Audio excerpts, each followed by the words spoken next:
Note C and Note D of Apologia Pro Vita Sua by John Henry Cardinal Newman. Note C. Sermon on Wisdom and Innocence. The professed basis of the charge of lying and equivocation made against me, and in my person against the Catholic clergy, was, as I have already noticed in the preface, a certain sermon of mine on wisdom and innocence, being the 20th in a series of sermons on subjects of the day, written, preached, and published while I was an Anglican. Of this sermon my accuser spoke thus in his pamphlet: "It is occupied entirely with the attitude of the world to Christians and the Church." By the world appears to be signified especially the Protestant public of these realms. What Mr. Newman means by Christian and the Church, he has not left in doubt, for in the preceding sermon he says: "But if the truth must be spoken, what are the humble monk and the holy nun, and other regulars, as they are called, but Christians after the very pattern given us in Scripture," etc.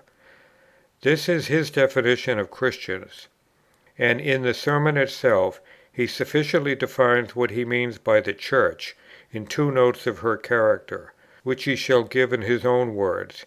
What, for instance, though we granted that sacramental confession and the celibacy of the clergy do tend to consolidate the body politic in the relation of rulers and subjects, or, in other words, to aggrandize the priesthood? For how can the Church be one body without such relation? Pages 8 and 9. He then proceeded to analyze and comment on it at great length, and to criticize severely the method and tone of my sermon generally. Among other things he said: "What then did the sermon mean? Why was it preached? To insinuate that a Church which had sacramental confession and a celibate clergy was the only true Church? Or to insinuate that the admiring young gentlemen who listened to him stood to their fellow countrymen in the relation of the early Christians to the heathen Romans? Or that Queen Victoria's government was to the Church of England what Nero's or Diocletian's was to the Church of Rome? It may have been so.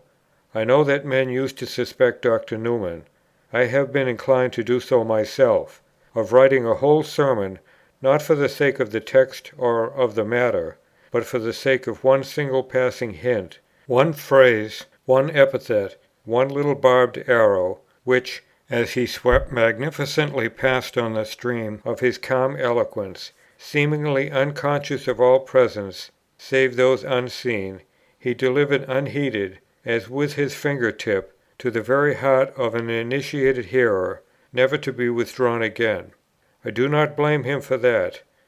It is one of the highest triumphs of oratoric power, and may be employed honestly and fairly by any person who has the skill to do it honestly and fairly. But then, why did he entitle his sermon Wisdom and Innocence? What then could I think that Dr. Newman meant? I found a preacher bidding Christians imitate, to some undefined point, the arts of the basest of animals, and of men, and of the devil himself. I found him, by a strange perversion of Scripture, insinuating that St. Paul's conduct and manner were such as naturally to bring down on him the reputation of being a crafty deceiver. I found him, horrible to say it, even hinting the same of one greater than St. Paul.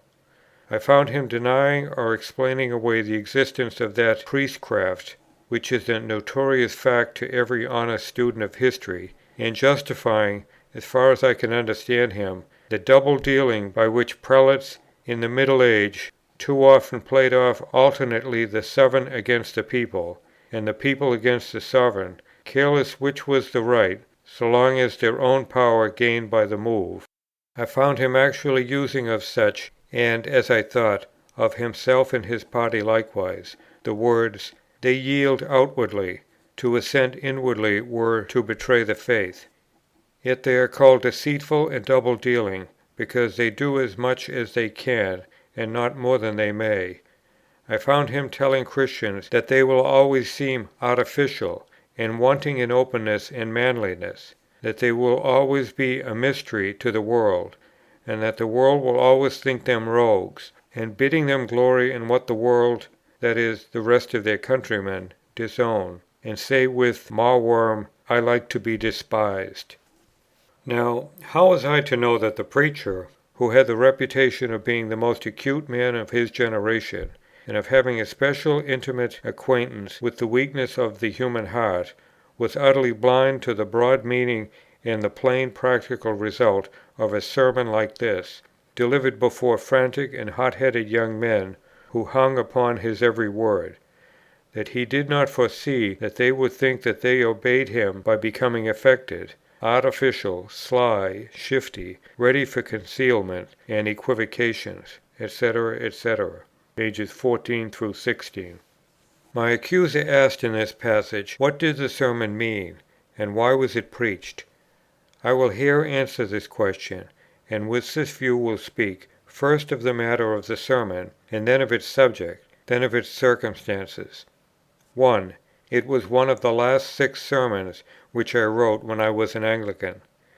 It was one of the 5 sermons I preached in St. Mary's between Christmas and Easter, 1843, the year when I gave up my living. The MS of the sermon is destroyed, but I believe, and my memory too bears me out, as far as it goes, that the sentence in question about celibacy and confession, of which this writer would make so much, was not preached at all. The volume in which the sermon is found was published after that I had given up St. Mary's, when I had no call on me to restrain the expression of anything which I might hold, and I stated an important fact about it in the advertisement, in these words: "In preparing these sermons for publication, a few words and sentences have in several places been added, which will be found to express more of private or personal opinion than it was expedient to introduce into the instruction delivered in church to a parochial congregation.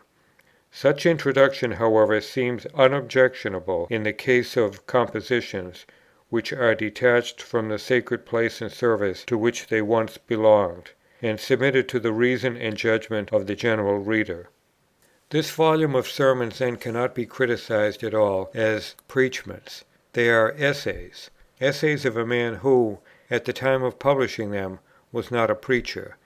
Such passages as that in question are just the very ones which I added upon my publishing them, and as I always was on my guard in the pulpit against saying anything which looked towards Rome, I shall believe that I did not preach the obnoxious sentence till some one is found to testify that he heard it. At the same time I cannot conceive why the mention of sacramental confession, or of clerical celibacy, had I made it, was inconsistent with the position of an Anglican clergyman. For sacramental confession and absolution actually form a portion of the Anglican visitation of the sick, and though the 32nd Article says that bishops, priests, and deacons are not commanded by God's law either to vow the state of single life or to abstain from marriage, and therefore it is lawful for them to marry, this proposition I did not dream of denying, nor is it inconsistent with St. Paul's doctrine, which I held, that it is good to abide even as he, that is, in celibacy. But I have more to say on this point. This writer says, "I know that men used to suspect Dr. Newman, I have been inclined to do so myself, of writing a whole sermon, not for the sake of the text or of the matter, but for the sake of one simple passing hint, one phrase, one epithet. Now observe, can there be a plainer testimony borne to the practical character of my sermons at St. Mary's than this gratuitous insinuation? Many a preacher of Tractarian doctrine has been accused of not letting his parishioners alone, and of teasing them with his private theological notions. The same report was spread about me 20 years ago as this writer spreads now, and the world believed that my sermons at St. Mary's were full of red-hot Tractarianism. Then strangers came to hear me preach, and were astonished at their own disappointment. I recollect the wife of a great prelate from a distance coming to hear me, and then expressing her surprise to find that I preached nothing but a plain humdrum sermon. I recollect how, when on the Sunday before Commemoration one year, a number of strangers came to hear me, and I preached in my usual way, residents in Oxford, of high position were loud in their satisfaction that on a great occasion I had made a simple failure, for after all there was nothing in the sermon to hear. Well, but they were not going to let me off, for all my common sense view of duty. Accordingly they got up their charitable theory, which this writer revives. They said that there was a double purpose in those plain addresses of mine, and that my sermons were never so artful as when they seemed commonplace; that there were sentences which redeemed their apparent simplicity and quietness. So they watched during the delivery of a sermon, which to them was too practical to be useful, for the concealed point of it, which they could at least imagine, if they could not discover. Men used to suspect Dr. Newman, he says, of writing a whole sermon, not for the sake of the text of the matter, but for the sake of one single passing hint, one phrase, one epithet, one little barbed arrow, which, as he swept magnificently past on the stream of his calm eloquence, seemingly unconscious of all presence, save those unseen, he delivered unheeded, etc. To all appearance, he says, I was unconscious of all presence. He is not able to deny that the whole sermon had the appearance of being for the sake of the text and matter, therefore he suggests that perhaps it wasn't. 2. And now as to the subject of the sermon. The sermons of which the volume consists are such as are, more or less, exceptions to the rule which I ordinarily observe, as to the subjects which I introduced into the pulpit of St. Mary's. They are not purely ethical or doctrinal. They were for the most part caused by circumstances of the day or of the moment, and they belong to various years. One was written in 1832, 2 in 1836, 2 in 1838, 5 in 1840, 5 in 1841, 4 in 1842, 7 in 1843. Many of them were engaged on one subject, namely, in viewing the Church in its relation to the world. By the world was meant not simply those multitudes which were not in the Church, but the existing body of human society, whether in the Church or not, whether Catholic, Protestant, Greek, or Mohammedans, theists or idolaters, as being ruled by principles, maxims, and instincts of their own, that is, of an unregenerated nature, whatever their supernatural privileges might be, greater or less, according to their form of religion. This view of the relation of the Church to the world, as taken apart from questions of ecclesiastical politics, as they may be called, is often brought out in my sermon. Two occur to me at once. Number 3 of my plain sermons, which was written in 1829, and number 15 of my third volume of Parochial, written in 1835. On the other hand, by the Church I meant, in common with all writers connected with the Tract movement, whatever their shades of opinion, and with the whole body of English divines, except those of the Puritan or Evangelical school, the whole of Christendom, from the Apostles' time till now, whatever their later divisions into Latin, Greek, and Anglican. I have explained this view of the subject above at pages 69 and 71 of this volume. When then I speak, in the particular sermon before us, of the members or the rulers, or the action of the Church, I meant neither the Latin, nor the Greek, nor the English, taken by itself, but of the whole Church as one body, of Italy as one with England, of the Saxon or Norman as one with the Caroline Church. This was specially the one Church, and the points in which one branch or one period differed from another were not and could not be notes of the Church, because notes necessarily belong to the whole of the Church, everywhere and always. This being my doctrine as to the relation of the Church to the world, I laid down in a sermon 3 principles concerning it, and there left the matter. The first is, that divine wisdom had framed from its action laws, which man, if left to himself, would have antecedently pronounced to be the worst possible for its success, and which in all ages have been called by the world, as they were in the Apostles' days, foolishness. That man ever relies on physical or material force, and on carnal inducements, as Mohammed with his sword and his houris, or indeed almost as that theory of religion calls, since the sermon was written, muscular Christianity, but that our Lord, on the contrary, has substituted meekness for haughtiness, passiveness for violence, and innocence for craft, and that the event has shown the high wisdom of such an economy, for it has brought to light a set of natural laws, unknown before, by which the seeming paradox that weakness should be stronger than might, and simplicity than worldly policy, is readily explained. Secondly, I said that men of the world, judging by the event and not recognizing the secret cause of the success, namely a higher order of natural laws, natural, though their source and action were supernatural, for the meek inherit the earth, by means of a meekness which comes from above. These men, I say, conclude that the success which they witness must arise from some evil secret which the world has not yet mastered, by means of magic, as they said in the first stages, by cunning, as they say now; and accordingly they thought that the humility and inoffensiveness of Christians, or of churchmen, was a mere pretense and blind to cover the real cause of that success, which Christians could explain and would not, and that they were simply hypocrites.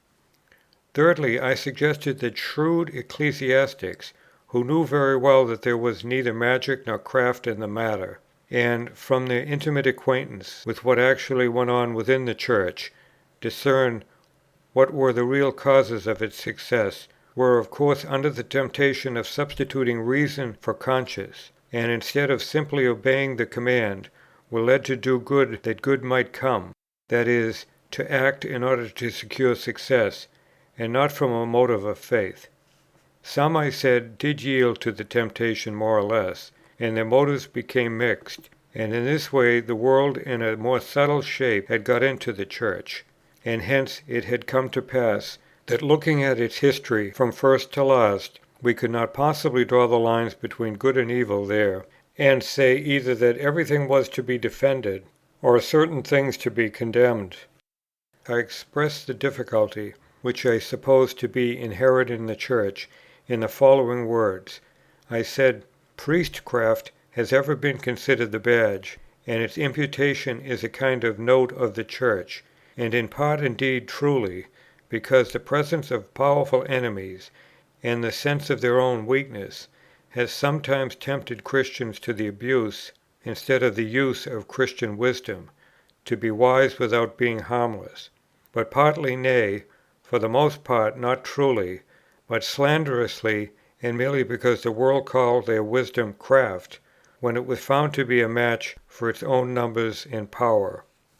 Such is the substance of the sermon; and as to the main drift of it, it was this, that I was there and elsewhere scrutinizing the course of the Church as a whole, as if philosophically, as an historical phenomenon, and observing the laws in which it was conducted.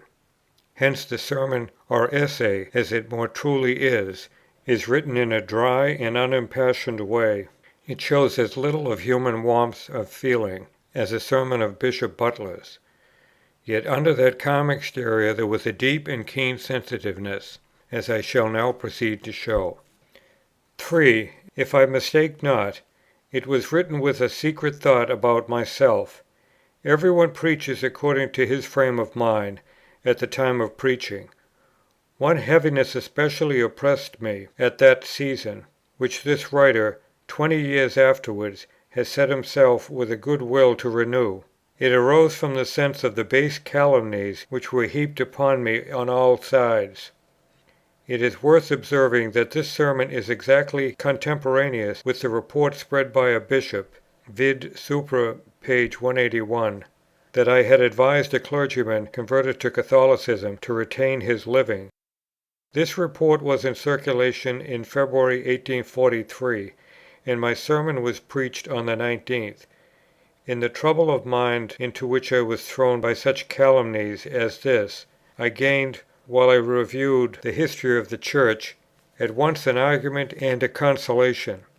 My argument was this: if I, who knew my own innocence, was so blackened by party prejudice, perhaps those high rulers and those servants of the Church, in the many ages which intervened between the early Nicene times and the present, who were laden with such grievous accusations, were innocent also, and this reflection served to make me tender towards those great names of the past to whom weakness or crimes were imputed, and reconcile me to difficulties in ecclesiastical proceedings which there were no means now of properly explaining. And the sympathy thus excited for them reacted on myself, and I found comfort in being able to put myself under the shadow of those who had suffered as I was suffering, and who seemed to promise me their recompense, since I had a fellowship in their trial. In a letter to my Bishop, at the time of Tract 90, part of which I have quoted, I said that I had ever tried to keep innocence, and now 2 years had passed since then, and men were louder and louder in heaping on me the very charges which this writer repeats out of my Sermon, of fraud and cunning, craftiness and deceitfulness, double-dealing, priestcraft, of being mysterious, dark, subtle, designing, when I was all the time conscious to myself, in my degree and after my measure, of sobriety, self-reliant, and control of word and feeling. I had had experience how my past success had been imputed to secret management, and how, when I had shown surprise at the success, that surprise again was imputed to deceit, and how my honest heartfelt submission to authority had been called, as it was called in a Bishop's charge abroad, mystic humility, and how my silence was called in hypocrisy, and my faithfulness to my clerical engagements a secret correspondence with the enemy. And I found a way of destroying my sensitiveness about these things, which jarred upon my sense of justice, and otherwise would have been too much for me, by the contemplation of a large law of the divine dispensation, and felt myself more and more able to bear in my own person a present trial, of which in my past writings I had expressed an anticipation. For this feeling, and thus speaking, this writer compares me to Mawworm. I found him telling Christians, he says, that they will always seem artificial and wanting in openness and manliness, that they will always be a mystery to the world, and that the world will always think them rogues, and bidding them glory in what the world, that is, the rest of their fellow countrymen, disown, and say with Mawworm, "I like to be despised." Now, how was I to know that the preacher was utterly blind to the broad meaning and the plain practical result of a sermon like this delivered before fanatic and hot-headed young men, who hung upon his every word? Fanatic and hot-headed young men, who hung on my every word? If he had undertaken to write a history and not a romance, he would have easily found out, as I have said above, that from 1841 I had severed myself from the younger generation of Oxford, that Dr. Pusey and I had then closed our theological meetings at his house, that I had brought my own weekly evening parties to an end, that I preached only by fits and starts at St. Mary's, so that the attendance of young men was broken up, that in those very weeks from Christmas till over Easter, during which the sermon was preached, I was but 5 times in the pulpit there. He would have found that it was written at a time when I was shunned rather than sought, when I had great sacrifices in anticipation, when I was thinking much of myself, that I was ruthlessly tearing myself away from my own followers, and that in the musings of that sermon I was at the very utmost only delivering a testimony in my behalf for time to come, not sowing my rhetoric broadcast for the chance of present sympathy. Again he says, I found him actually using of such prelates, and, as I thought, of himself and his party likewise, the words, "they yield outwardly, to assent inwardly were to betray the faith, yet they are called deceitful and double-dealing, because they do as much as they can, not more than they may." This too is a proof of my duplicity. Let this writer, in his dealing with some one else, go just a little further than he has gone with me, and let him go into a court of law for libel, and let him be convicted, and let him still fancy that his libel, though a libel, was true, and let us then see whether he will not in such a case yield outwardly, without assenting internally; and then again whether we should please him, if we called him deceitful and double-dealing, because he did as much as he could, not more than he ought to do. But Tract 90 will supply a real illustration of what I meant. I yielded to the Bishops in outward act, namely, in not defending the Tract, and in closing the series. But not only did I not assent inwardly to any condemnation of it, but I opposed myself to the proposition of a condemnation on the part of authority. Yet I was then by the public called deceitful and double-dealing, as this writer calls me now, because I did as much as I felt I could do, and not more than I felt I could honestly do. Many were the publications of the day and the private letters which accused me of shuffling, because I closed the series of tracts, yet kept the tracts on sale, as if I ought to comply not only with what my Bishop asked, but with what he did not ask, and perhaps did not wish. However, such teaching, according to this writer, was likely to make young men suspect that truth was not a virtue for its own sake, but only for the sake of the spread of Catholic opinions and the salvation of their own souls, and that cunning was the weapon which Heaven had allowed them to defend themselves against the persecuting Protestant public. Page 16. And now I draw attention to a further point.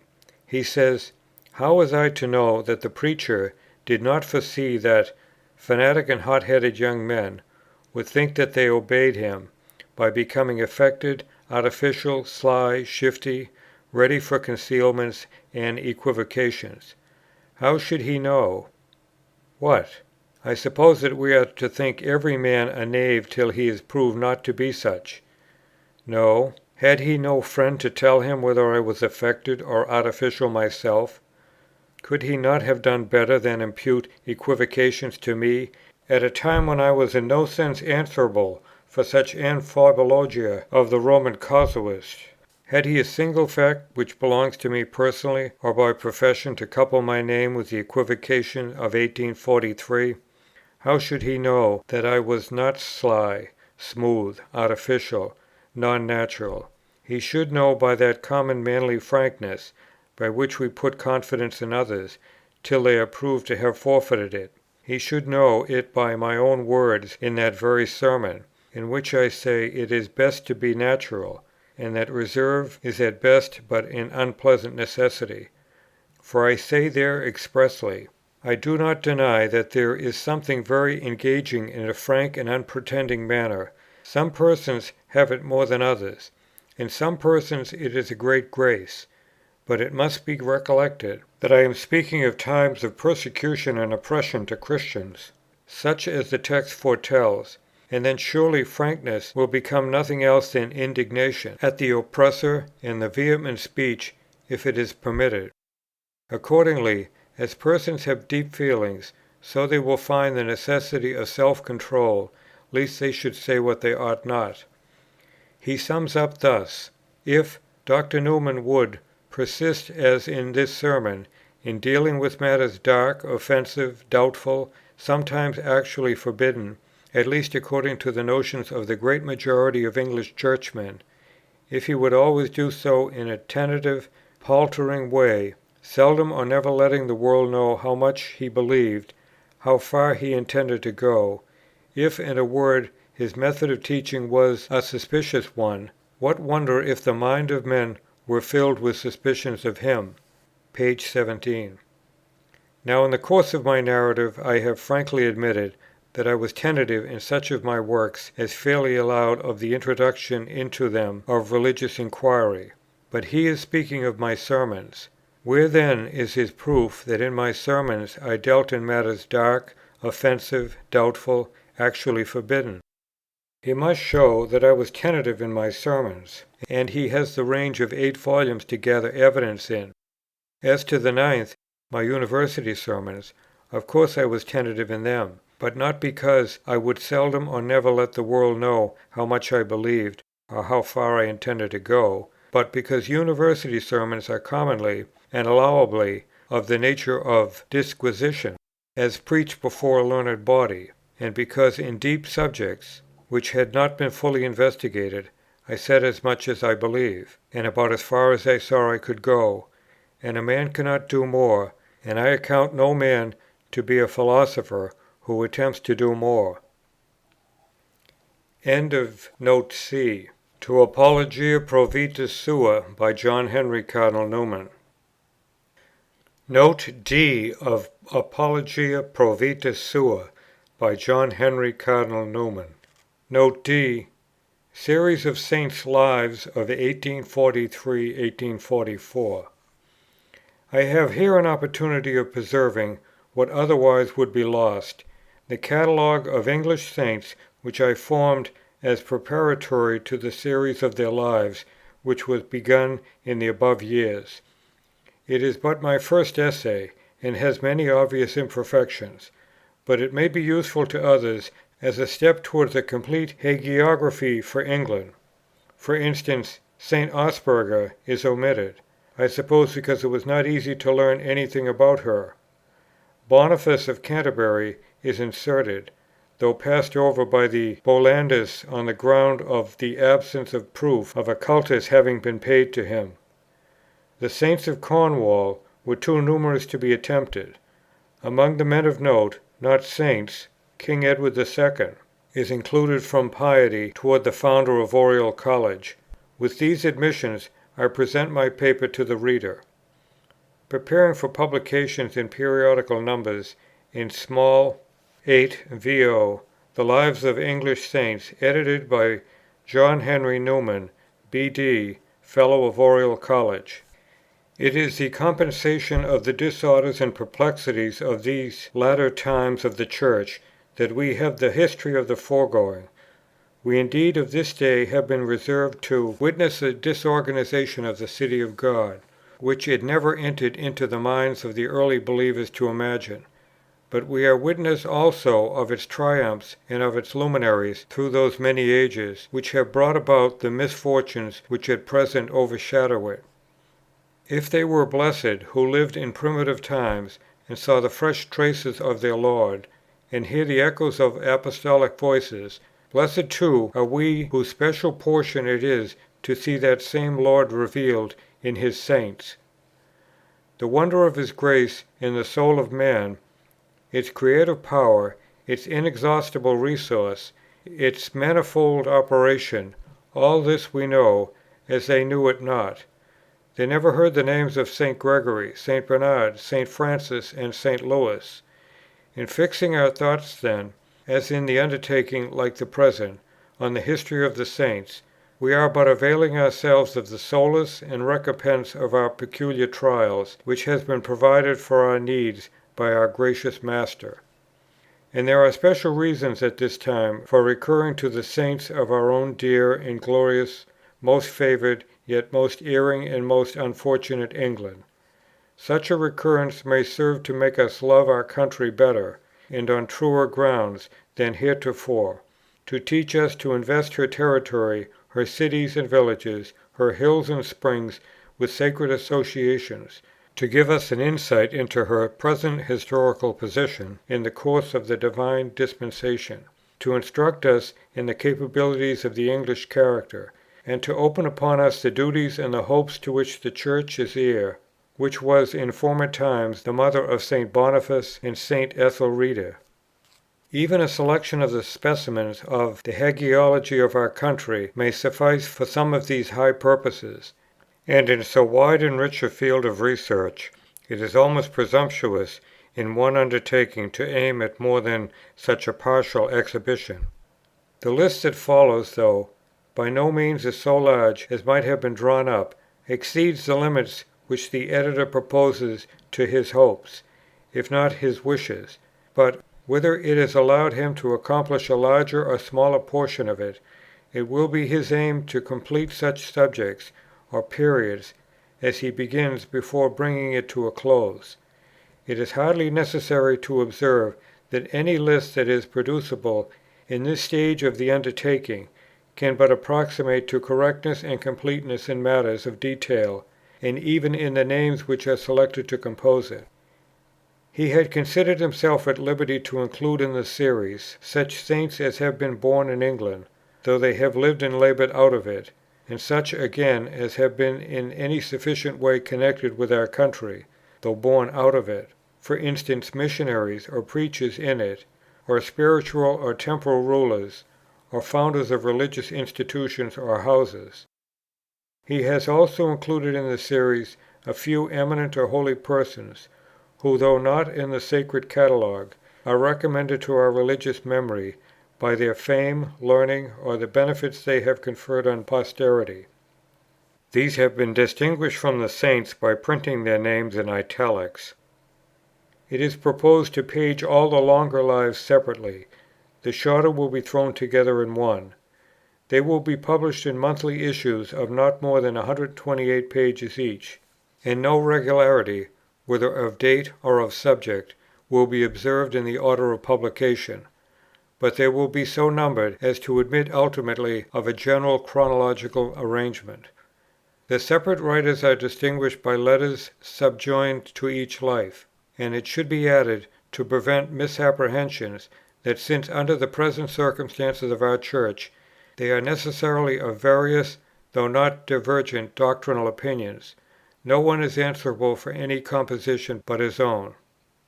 At the same time, the work professing an historical and ethical character, questions of theology will be, as far as possible, thrown into the background. John Henry Newman, Littlemore, September 9th, 1843.